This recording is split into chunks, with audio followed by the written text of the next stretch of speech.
La organización Artículo 19 ayer presentó su informe sobre México, su informe sexenal, y dio a conocer que entre el 1 de diciembre de 2018 y el 31 de marzo pasado se dieron 3.400 agresiones, 3.408 para ser precisos, agresiones en contra de los medios de comunicación. Esta es una cada 14 horas y representa este monto un incremento de 62% respecto del sexenio anterior. Tengo en la línea telefónica, y se lo agradezco mucho, a Leopoldo Maldonado, director de la Oficina Regional para México y Centroamérica de Artículo 19. ¿Qué tal, Leopoldo? ¿Cómo estás? Muy buenos días, Pascal. Muchas gracias por el espacio.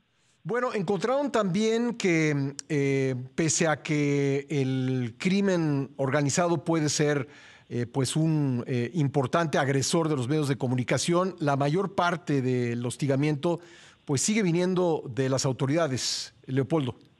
Así es, Pascal, el 46% de las agresiones son cometidas por autoridades públicas y fíjate lo que son las cosas. El crimen organizado en nuestros registros ocupa el tercer lugar en la categoría de perpetradores de la violencia contra la prensa. A ver, creo que vamos a tener que restablecer la comunicación con Leopoldo Maldonado. Pues este recuento pues es muy preocupante, la verdad, respecto de las condiciones que tienen los periodistas para trabajar en México. Se ha dicho en muchas ocasiones que México es uno de los lugares más peligrosos del mundo para trabajar, y quizá entre las naciones que no están en guerra, y bueno, me refiero a casos como Siria, como Ucrania y otros lugares, pues es el más peligroso de todos. Ya tenemos de vuelta a Leopoldo Maldonado. Me hacías la lista de cuáles son las principales entidades de donde vienen las agresiones contra los medios de comunicación, Leopoldo. Y una de cada dos agresiones son cometidas por autoridades. Sí. Prácticamente la mitad de esas 3.408 que ya describías. En un segundo lugar los particulares y en un tercer lugar el crimen organizado. En un momento el crimen organizado sí está involucrado en las agresiones más graves, en los asesinatos, las desapariciones y los secuestros.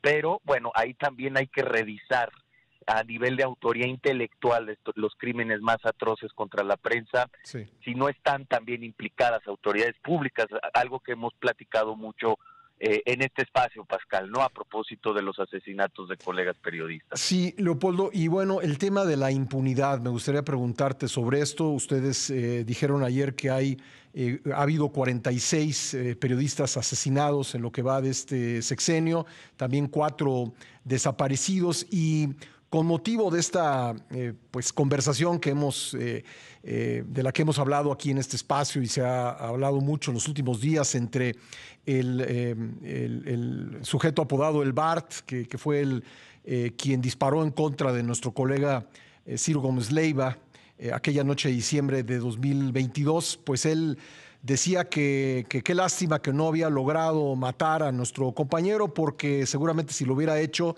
pues no lo habrían perseguido como lo persiguen ahora, y pues como explicación dijo: ¿cuántos periodistas no han matado en México y no han detenido absolutamente a nadie? ¿Qué grado de impunidad hay en el caso de los asesinatos y de las agresiones en general?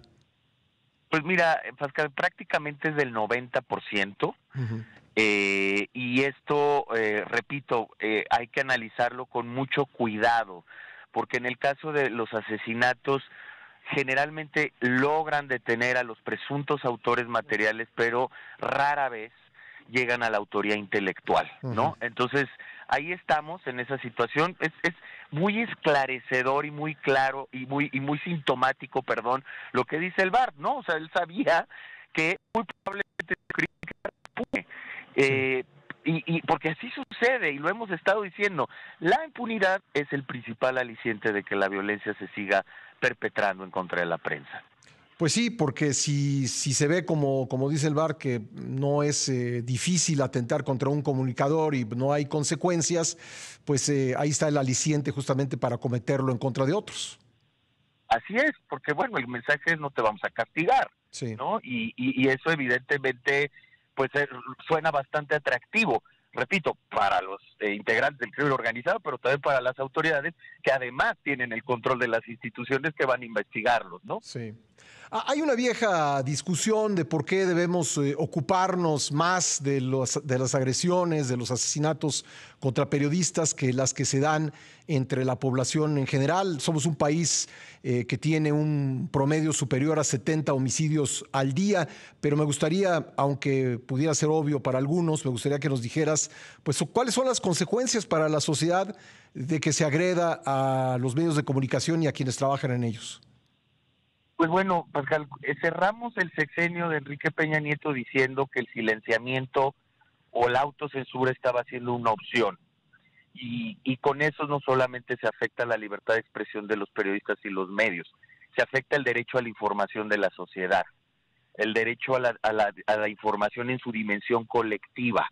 Y lo que hemos venido documentando en los últimos años es cómo los asesinatos de periodistas y las desapariciones también tienen un efecto expansivo de silenciamiento con el resto del gremio en las localidades. Y pues simple y sencillamente, como lo decimos en el informe y lo desglosamos en 5 capítulos, pues el derecho a la información es transversal al resto de los derechos, a los que ejercemos como llamados derechos digitales en Internet, al derecho a la verdad de las víctimas, no solo los periodistas, sino a las miles de víctimas de este país que no acceden a la verdad y a la información, a la transparencia gubernamental, pues se necesita la base del derecho a la información y una serie de instituciones que desafortunadamente se han ido erosionando durante el presente sexenio. Entonces, evidentemente, perdemos todos al no tener esas voces, esos oídos, esos ojos que nos estén diciendo qué se ve y lo que no es tan patente para la sociedad en su conjunto, pero que ellos sí están escudriñando, ustedes como periodistas, Pascal.